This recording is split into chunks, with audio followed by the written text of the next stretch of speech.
Hi, we're Josh and Alex, two aspiring travelers looking to break away from a conventional life of working 9 to 5 by moving into a converted Sprinter van and traveling all across North America.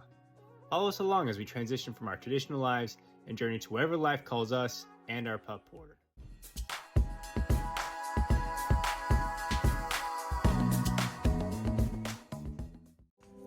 All right, so today is February 17th. It is the 25th day of the van build, and it is starting to really come together. Aaron's done a ton of work since I've last been here. He's put up the white panels that'll go in the next to the flare space. He's completely upholstered the flare spaces with this dark oatmeal fabric on both sides, put in the windows. As you can see, both white panels are on the sides. You did what, grommets to secure the... Yeah, those are, they're called pop rivets. Okay, rivets. Yeah, pop rivets. Grommets. It's not a totally different thing. Rivets. Hey, kind of getting the lingo of all of it. I think this was already in last time, so it's mostly been the panels. Finished the upholstery of the flare spaces. This one received 2 touch lights, so underneath. Oh, that's right, the touch lights. The 2 touch lights and the USB charger on the side there. Very nice. Looks like a factory build right here. Super pumped about all this. Looking very good. He also surprised me with this little addition right here in the headspace. It's gonna provide some additional storage, a little cubby space. He installed the light switches, which will be for the headlights, fog lights. How many LED? How much? There's 4 of them up there. Big 50,000 lumen head like light bar at the very front, and then you've got floodlights on each side and one big one on the back. So the front one will be on its own switch, but the sides and the back will be on another switch. So it's gonna, yeah, it'll be really nice. You can light everything up. It's gonna be super bright for when it's really dark out. We want to make it a little bit lighter outside. As you can see, another dark oatmeal upholstery on this little addition right here. Whoops. Pick that up. And he also was able to put up the awning. This required a little bit of engineering on his end, mostly because the brackets weren't customized to fit the Vantech railing that was put up there. So he's able to engineer that with his dad. He'd have to go into the details of what he actually did there. I have no idea, but there it is. There's the awning, all secure and in place. There's the floodlight right there. There's another one on the other side. And there's the huge light bar on the front of the vehicle that whenever it's dark out, whenever we want a little bit more light, we just throw that baby on. It'll light up the entire area. Super well lit. Potentially use it for foggy conditions. We're going up the mountain. Whatever case we might need it for, it's there. There's the other floodlight. And then I think for the rest of the day, we're gonna finish coating the ceiling, put a fresh clear coat on it, hopefully get it done and ready to put up on the ceiling to secure. Finally have the ceiling all done and up in the van. So that'll be fun. And we'll probably put in the lights if we have time. And not sure what else we have in store for today, but I'm sure Aaron's got more to-do items. There's a ton that still needs to get done. And if we're able to get to it, I'll share some updates with y'all.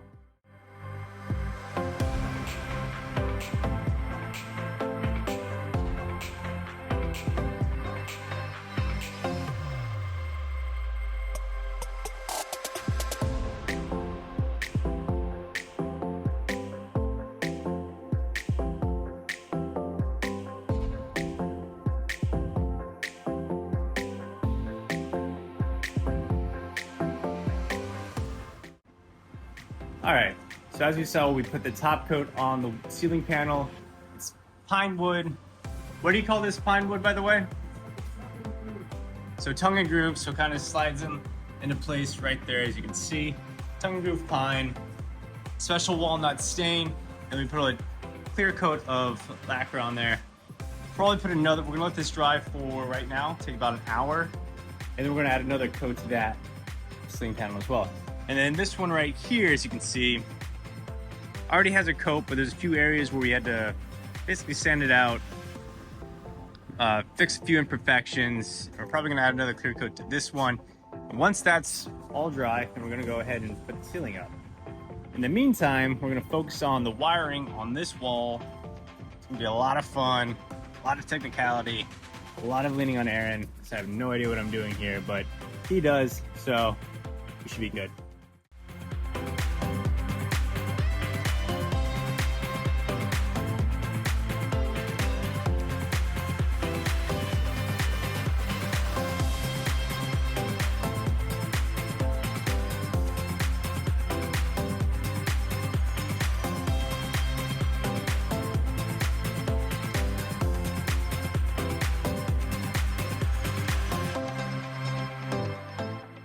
All right, so my time today is pretty much up.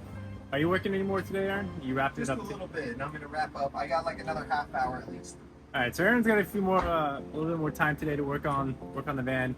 I have to go home. I have a few things to tend to tonight, but we got a pretty good amount of work done today. I'm pretty happy with where we ended off, at least my time today.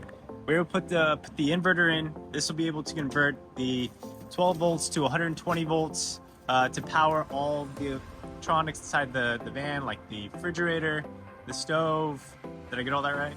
The fridge will be DC, so that'll run off the batteries. But Okay. the stove top, yes, for sure.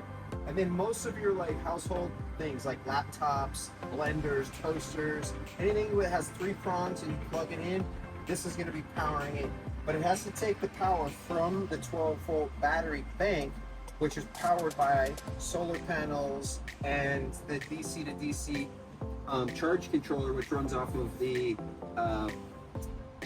alternator of the vehicle. So we get all the power into here, and then it has to convert it to 120 so you can plug in household items. That's kind of right. Almost there. Yeah. So we were able to also put in the control panel, this control panel for the solar panel. Yep. Solar charge controller. Solar charge controller.